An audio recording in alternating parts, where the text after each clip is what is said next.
and she is the recipient of the 2015 Junior Scholar of Excellence Award in African Studies. She is also the faculty advisor for Phi Alpha Theta Historical Honor Society. She is the faculty advisor for graduate students and is the recipient of Wagner Fellowship from Rice University.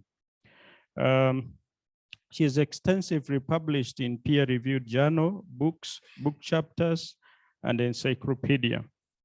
She has written a book on the power of oath, Mau Mau nationalism in Kenya, 1952 to 1960. The book covers issues of nationalism, that is Mau Mau nationalism, ethnicity, gender issues, ritual ceremonies, symbolism, and the symbolism during Mau Mau. Mwanzia has also co-authored a book in 2014 called Hip Hop and Social Change in Africa, Ni Wakati. She has also co-edited two volume series entitled Kenya at 50, Challenges and Prospects Since Independence. And those two volumes covers area of socio-economic and political change in Kenya since independence. Her title for the keynote address today is the Global Mau Mau, the revolutions for Black lives and Black reparations. Let's welcome Mickie Koster to the podium. Thank you, Mickie. Yeah, you have 40 minutes. Okay, no problem. Thank you so much for that.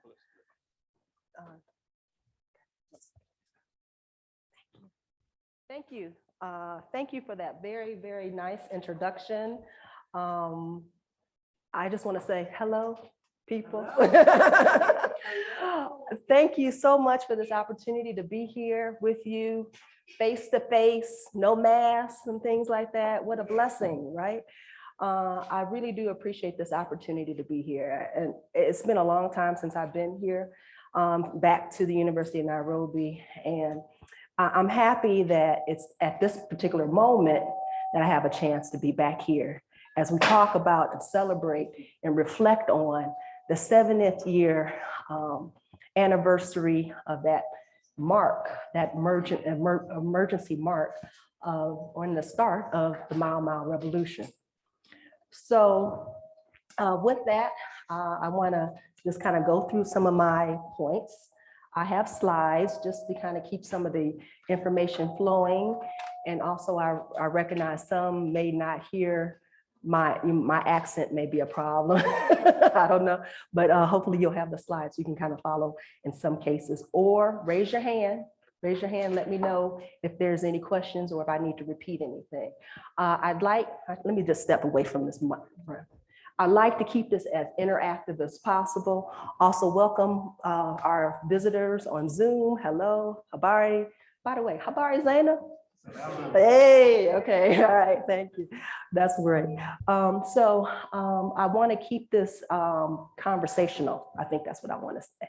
Okay, so I have slides, but at any moment, I'm willing to come over here and we can discuss and talk and elaborate and so on. Okay, I'm that type of person because I think that helps me, because this is important. This is an important time for us to talk, especially talk about this topic of Mau Mau.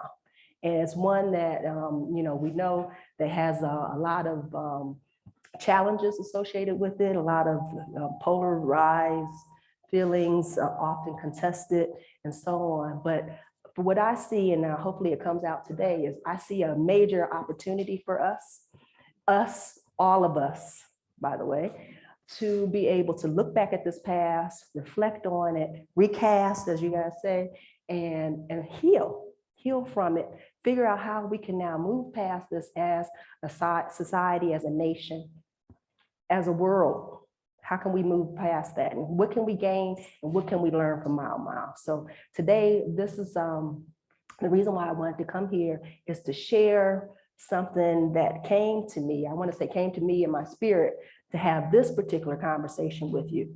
Your prof here might remember, I was actually going to talk about Mao and Karicha, right? I mean, that's some of the work I was doing.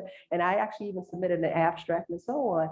And then like just a few days before, I guess the conference was putting everything together,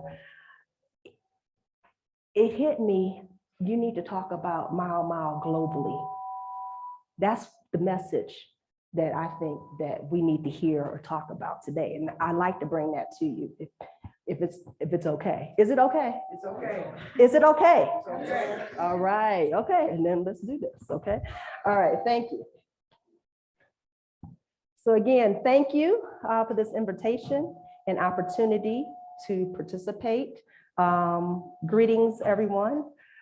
Special thanks to the conference organizers, University of Nairobi, all the colleagues here, and then of course Zoom also, students and friends.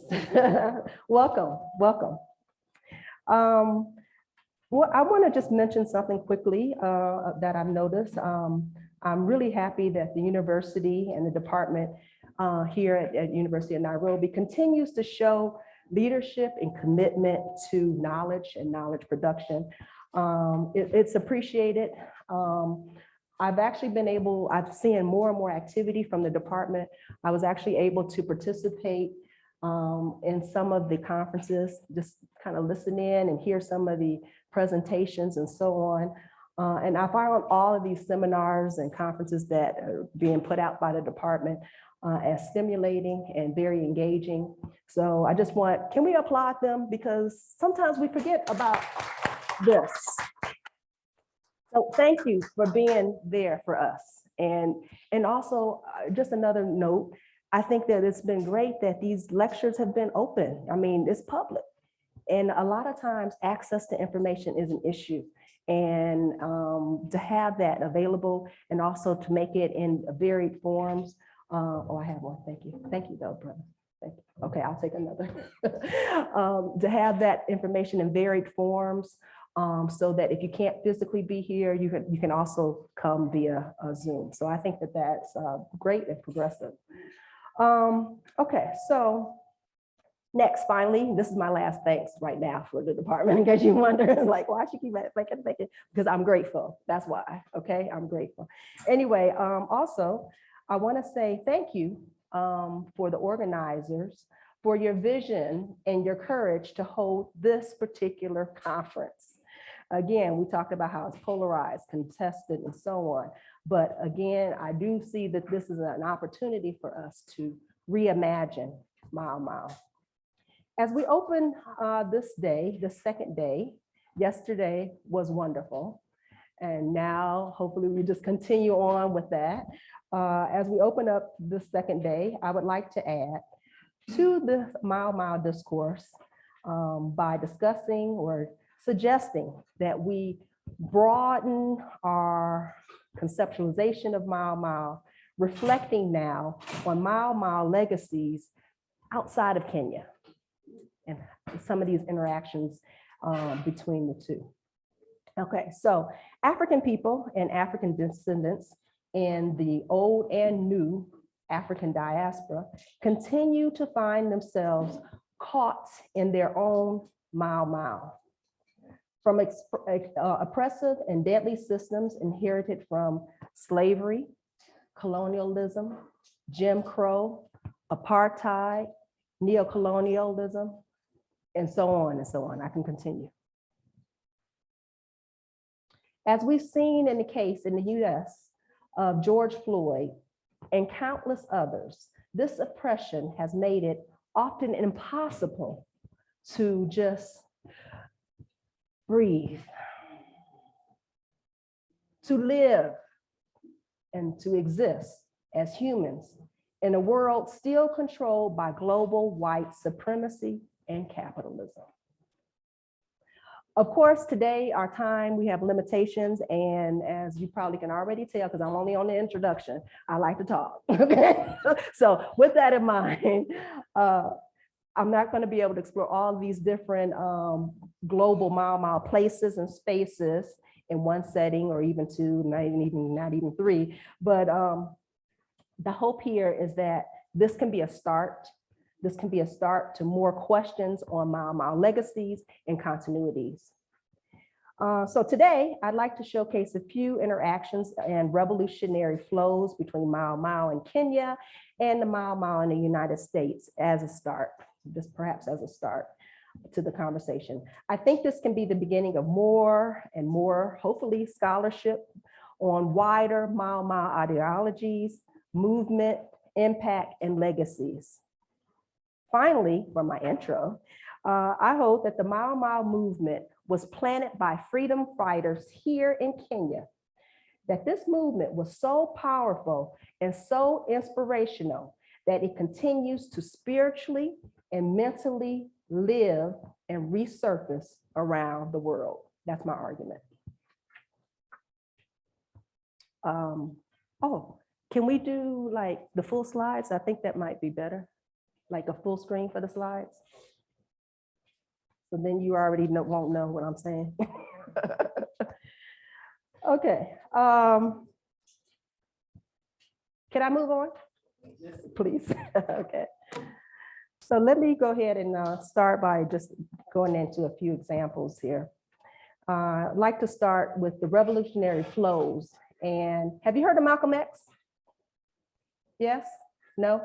Okay, let's talk about Malcolm X. So this title of Revolutionary Flows, Malcolm X's Mau Mau and the Grandchildren of Mau Mau. Although there's been much written and discussed on the Mau Mau confusion and variance, there is another Mau story of unity. It may have been this unyielding unity that resonated with Malcolm X. From this perspective, we can see the appeal of Mau Mau and how it was localized, nationalized, and globalized as a successful Black liberation struggle. Despite the different definitions and localized Kikuyu origins or whatever origins, Mau Mau was reinterpreted and globalized. Malcolm X helped promote Mau Mau as a liberation movement, symbolic and meaningful for the mobilization of Africans worldwide. The connection reflects an ongoing discussion as African people and descendants worldwide interrogate the notion and price of freedom. Interestingly, the discussion continues to flow as early Malcolm X contact in the 1960s planted the seeds that continue to bear fruit with the newer generations of revolutionaries in Kenya who embraced his activism. Some of these were or are children of Mau Mau. In 2001, the hip hop group Kalamashaka, based in the state of Nairobi, Dandora, Nairobi, opened their first album entitled Ni Wakati. What does that mean? It's time. Yes. With the brief statement from Malcolm X. And this is what he said. Let me just come closer because I'd like for you to make sure you hear this one. This is their opening of their album, Kalamashaka, it states. And this in the words of Malcolm X. So using technology, they basically pulled his words and put it into their song. Hello, sister. Okay, there's been a revolution, a Black revolution going on in Africa. In Kenya, the Mau Mau were revolutionaries. Again, this is Malcolm X speaking. They were the ones who made the word uhuru. They were the ones who brought it to the fore. The Mau Mau, they were revolutionaries, end quote. That was what they pulled in this interaction. Malcolm X, let's figure out what he may have said. Malcolm X would have most likely responded positively to the urgency of the hip hop artists in Kenya, offering their conscious message of truth, call to action, and empowerment to the youth in the slums of Nairobi. He would also view them as revolutionaries in their attempt to make a difference. Can we go to the next slide? Ojinga Odinga of Kenya. by SNCC. Let me go into this. On December 20th, 1964, at a rally held in Williams Institutional CME Church in Harlem, New York, Malcolm X listened keenly to the Student Nonviolent Coordinating Committee, Freedom Singers.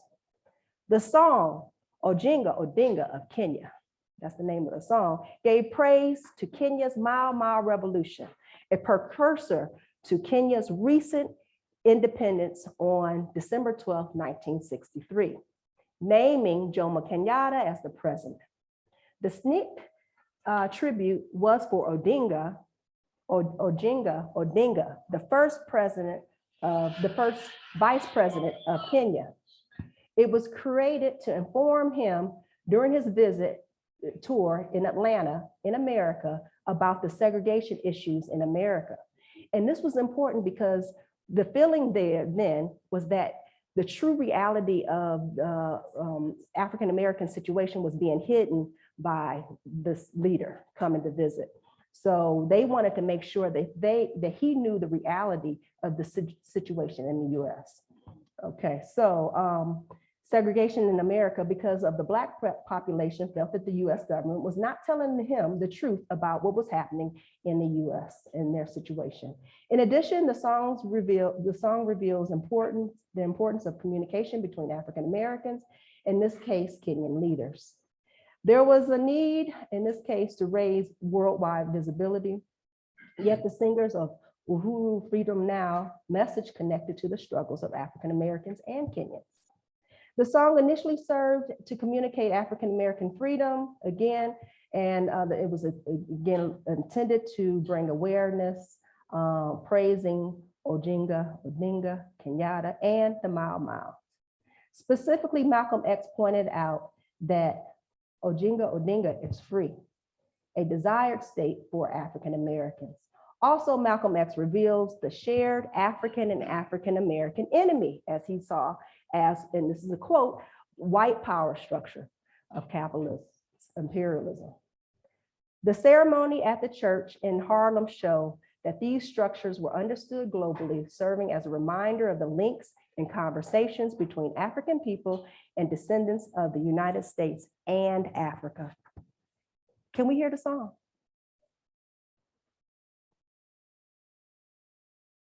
It's being sung by the actual freedom singers back then in the 1960s. So they're older now.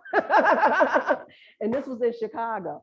So, and it's online, by the way. But if we can hear it, I think that would be great. I just wanted you to hear the energy. And I don't know if you know already, if you know some of my work, I love music, and I like to go back to music and see and to understand how the music often tells the history and the story and the revolutionary vibe or the social change movements. We can get a lot from the music. So they're trying to get that together. So I wanted you to be able to have the opportunity to hear that. Yes. Pardon me? A video? Yeah, I think so. The question is, someone is asking if they can play video right now or like record. Is that what you're asking? You have to ask the chair. It's okay. Thank you for that.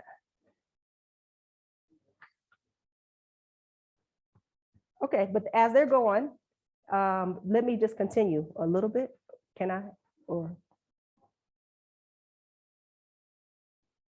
okay, so during, and while they do that, and then we can keep going. During Malcolm X's visit to Kenya and on October 1964, he had the opportunity to learn from President Jomo, the new president, Jomo Kenyatta, and other leaders about Kenya's independence and their recent Mau Mau struggle. Interestingly, I've been able to find accounts in the Schomburg Center and archives to date, but interestingly, I haven't been able to find any documents, and maybe this is a plea to our historians here, on that visit here in the Kenyan archives.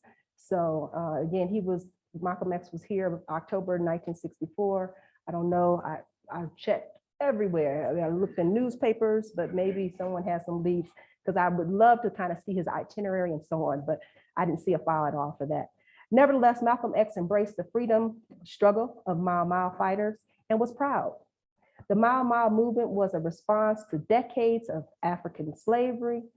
And I'm saying African slavery, the conditions were slave-like conditions, land appropriation, oppression, and injustices, like the inequalities of Black people in the US. Okay, I just got word, we can hear the song.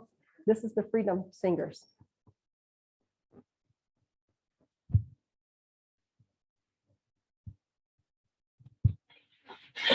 You know, in SNCC in 1963, Okingo Dinga came to Atlantic City, Atlanta, Georgia, to come to see Atlanta because they told him it was integrated. That's right. And those of us in SNCC knew Atlanta was not integrated. That's right. And we wanted to be sure that Mr. Okingo Dinga knew that. That's right. So we bought some stock. We were using the stock way back then. We went and bought some stock for the Tall House restaurant. That's where you're going to do. That's right. And we said, Okingo Dinga came, he was going to see Black folks in jail because they couldn't eat at the restaurant that they owned stock in. That's right. We want to let them know. We went down to the Peachtree Manor to see Okingo Dinga. The police said, what's the matter? To see Okingo Dinga. The police, he looked mighty hard. Okingo Dinga. He got scared because he was a big Mau Mau. See Okingo Dinga. Oh, Dingo, Dingo, Dingo, Dingo, Dingo, Dingo, Dingo. Oh, Dingo, Dingo, Dingo, Dingo, Dingo, Dingo, Dingo.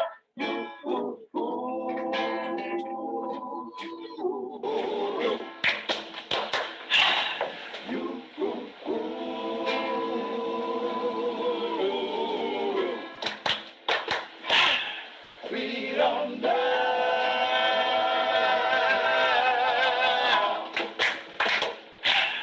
Freedom now.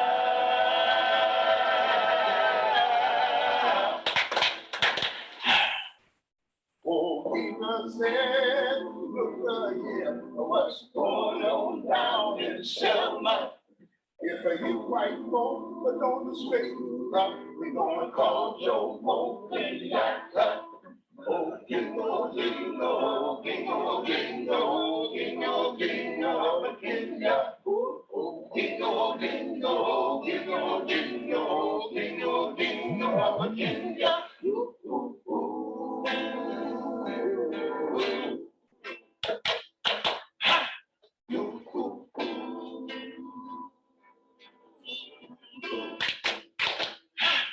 Freedom now.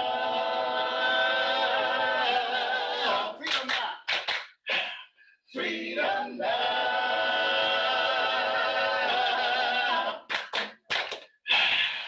You know the white folk down in the Mississippi will knock you on your own. And if you hard of freedom, you wind up in the swamp. Oh, Gingo, Gingo, Gingo, Gingo, Gingo, Gingo, Virginia. Oh, Gingo, Gingo, Gingo, Gingo, Gingo, Gingo, Virginia.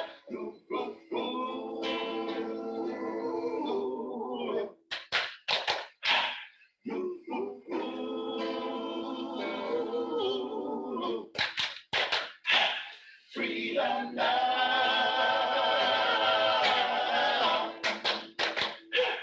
Freedom now.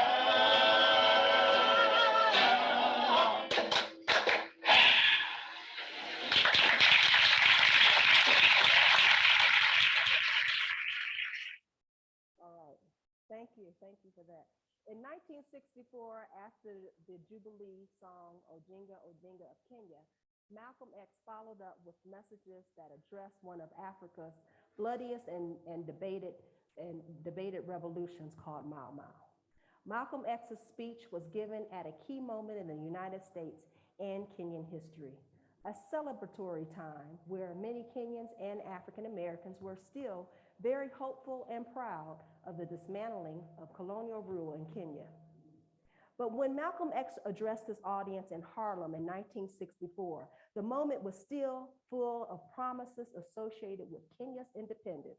He stated, this is a quote, the Mau Mau will go down in history as the greatest African patriots and freedom fighters that the continent ever knew.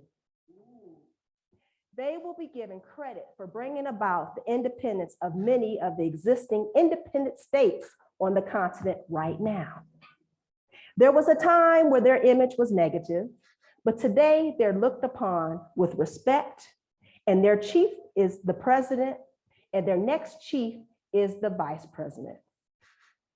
I have to take time to mention that because in my opinion, not only in Mississippi and Alabama, but right here in New York City, you and I can best learn how to get real freedom by studying how Kenyatta brought it to his people in Kenya and how Odinga helped him and the excellent job that was done by the Mau Mau freedom fighters.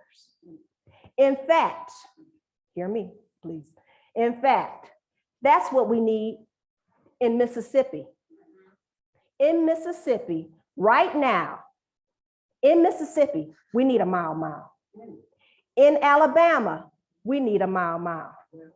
In Georgia, we need a Mau Mau. Right here in Harlem, in New York City, we need a Mau Mau. End quote. His words, his speech in general acknowledged Kenya as an example of heroes. Jomo Kenyatta, Odinga, of course, Mau Mau fighters for their bravery, courage, and conviction during Kenya's revolution. Okay, so that's one point, the flow. If it's okay, I'd like to now move into some of the other revolutionary flows. And let's talk about this revolution of Black lives. Sometimes we hear it as Black Lives Matter. There's a slide, you guys. Anyway, currently, like the civil rights of the 1950s and the Black Power movement of the 1960s, there's been a new push and revolutionary spirit regarding Black equality, liberation, freedom, and reparations for healing today. More and more in the world, more and more people in the world are saying Black Lives Matter. The cries and marches for Black lives have accelerated with increased Black murder, abuse, discrimination, inequality, degradation, hatred, racism around the world. And we especially see this in the US, perhaps in the UK, but definitely in the US. So there was other links here. We're not gonna go through that again, but can we just, we're missing the images. Can we go to, we're on a whole nother thing over here. Revolution of Black Lives. Oh, can we, I just wanted you to see the images. It's stuck. Oh, sorry. Okay. Yeah. Okay, so I just wanted you to see some of the imagery. I have the next slide was just to show some of just a little bit of information on some of the shootings and so on. There's so much information and so much data that talk about the criminal system, the jail system, the shootings, the murders, the various cases and so on in the US. And in a lot of ways, I like to almost look at it like say, for example, in the case of Trayvon Martin or the case of other individuals in different places like Cleveland, these are all like small Mau Mau's also in a way, you know, where there's been murders or been protests and issues also associated with again, brutality or murder. In this case, it was dealing with the police. So we can move on to that. Now, on the issue of reparations, despite slavery being abolished in the case of US way back in 1863, this is 1863. Former slaves were not compensated for their servitude. We're on the next one, servitude. And instead, several states have continued to undermine the very laws instituted to safeguard equality and human welfare. The notions of reparations are old. Even during slavery and during the Reconstruction period in the US, the government was contemplating on different reparations and payments for slaves and former slaves. There were a lot of unfulfilled promises. Remember what we heard about before about the 40 acres and a mule? Whatever happened with that? So there, again, I like to connect this because there were also land promises there too a long time ago, and people still want their 40 acres and that mule. So whatever happens, anyway, so these things flared up, and then there was it pacified for a while, and we have to wonder, okay, was this just to calm down the people for a minute to get them past this particular point, or was that their true want or desire for reparations for the people? Yes, was there a question? My question is, the 40 acres of mule, all the lovely people who brought their bodies here today understand what you're speaking of when you speak of the 40 acres and a mule. These are scholars. No. I'm just saying. Yeah. So basically, just like we're seeing with the British reparations, the same type of dialogue conversation was happening in the U.S. Okay. So back, there was a period of time during the Reconstruction period where these conversations were taking place, where to integrate and put African Americans back, set them up properly. Okay. We're going to make sure that they have land. In this case, the parcel amount was 40 acres. And I'm not sure what happened with this mule thing. I don't know. But the idea was to give them land to situate themselves. A lot of them were agriculturalists. They knew how to farm. And if they had the land, they knew what to do with the land. So that happened. This was, again, one of those promises, and then unfulfilled promises that was associated with Reconstruction as the U.S. was putting their country back together after the Civil War, which was all about African Americans and slaves, and who had slaves and who could not have slaves. Yeah, so again, so that's kind of the conversation. So is everyone clear here? That's a good point. This whole 48 is basically a promise to say, hey, we know you've been in generations of slavery, of captivity. Here in Kenya, colonial period was a short, small moment. Slavery, we're talking 400 plus years and ongoing in ways. Okay, so yeah, thank you for that. But the Mau Mau, okay, so let's move to what's happening with here in the case of Kenya. The Mau Mau court reparation case generated a new debate. And that's what I wanted to share with you, is that the fact that you have now Britain offering regrets, you know, I don't think they ever said sorry though, did they? Not yet. You're still waiting on it. Okay. Don't hold your breath. Well, okay. All right. So yeah. So, but other places in the world was watching. I forgot I have a microphone. Was watching this case in hope that perhaps, okay, does this mean that now we need to think about, is our timing right to now come in and now remind the US of what happened and that we also want reparations? So the case was followed closely, trust me.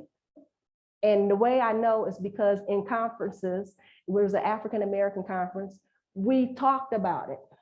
And one of the main the editor organizer was saying that he's planning on also already doing something in Congress. This was years ago, by the way, okay, that they were trying to take their case to the government. And again, a lot of it has to do with this interaction where we were watching and seeing what happened. However, although, okay, I've heard different things. I heard that, yes, there was reparation payments. By the way, but I'm just on the ground, when I talk to any Mau Mau veterans, they have not received any reparations. Does anybody here, these are scholars on Mau Mau, does anybody here know? Huh? I have 5 minutes, that's it. Oh, okay, does anybody know any Mau Mau veterans that had reparation payments? I'm just curious. Anyone? They're not speaking. Okay, so yeah, I think that there's an issue, there's a disconnect. There was some money given and there's some money that was not received. I don't know. Okay, so I've been told I only have a little bit of time. So can we just quickly just go through? The other slides were dealing with your reparation case here in Mau Mau in Kenya, when what took place. But the good thing in that case is that what I wanted to point out was that the world was watching and following that case in hope that this might be a moment to now ask for reparations worldwide. One other thing that I'd like to just point out, I received several messages, emails, and so on, asking about reparations. And it's not just in the US, okay? What they're asking is, some are asking with the death of the Queen, now they're asking about these reparations and so on. So I'm getting a lot of this. I'm getting people that want to know this connection. And that's one of the reasons why I thought perhaps we need to also talk about this. Okay, so can we move on with the slides? And there's some pictures. I think we're not going to be able to get to what happened at Pa Ya Pa, but there was some healing and some blessings that took place. A group of Mau Mau women were here in Kiambu at the Pa Ya Pa Center, and they did a blessing for some African Americans. How many African Americans? Was it 30, 40 that arrived in from the church? 30 arrived in, and guess what they wanted to see and meet? Mau Mau veterans and fighters. And so it was organized with this Dr. King here, organized a meeting with them. And then to my surprise, there was a blessing and healing taking place during this time. It was incredible, spiritual healing. Okay, so let me conclude because our time is out. Okay, so how do we want this Mau Mau story to end? What do we want to remember about Mau Mau? What are the larger narrative or narratives we need for a successful future? How do we heal ourselves from these often unresolved issues and feelings from Mau Mau, specifically related to land? Is there a way that we can honor Mau Mau and the Mau Mau veterans in their last days? And beyond, someone mentioned medals and holidays and stuff, beyond that, is there a way that we can remember them, and we can recognize them? Perhaps know their names. Do we know their names? Do we have anywhere documented where all their names are listed? Yeah. Oh, you can go to the conclusion now. It's okay. Next, can we restructure somehow our systems in Kenya, not just Kenya, Africa, African diaspora, offering more on African studies, history, and culture to help us understand our complex past, present, and future? And of course, this should include the teaching of Mau Mau history, not just higher levels, but lower levels also. It's needed. And then 2 more questions. What is Kenya's role with African Americans, Africans and African Americans in the diaspora, or what should it be? Can we promote more unity based on our shared historical struggles with Europeans and these systems of global white supremacy? And finally, and more importantly, what are our dreams for Kenya today, tomorrow, and tomorrow? We need to imagine and actualize our desired Kenya. Okay, that was it. Thank you very much. Can we play that little song right quick? There was one quick little thing. I want to make sure we bring it back to the Mau Mau veterans. This is Margaret Kiraju, and she gave a little song at the Pa Ya Pa Center, and she was basically singing a song about Kenya's independence. Can we hear it? Thank you, everyone, for your time. I can't hear it. Oh. One time. Maybe.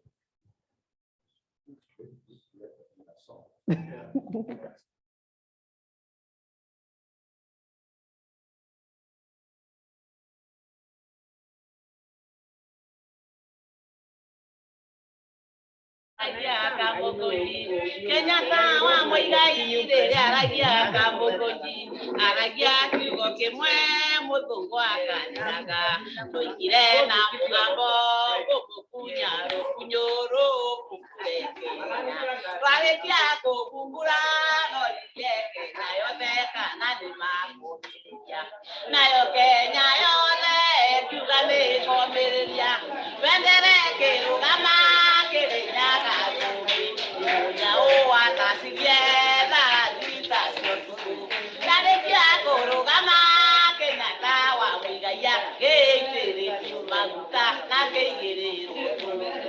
Kenyatta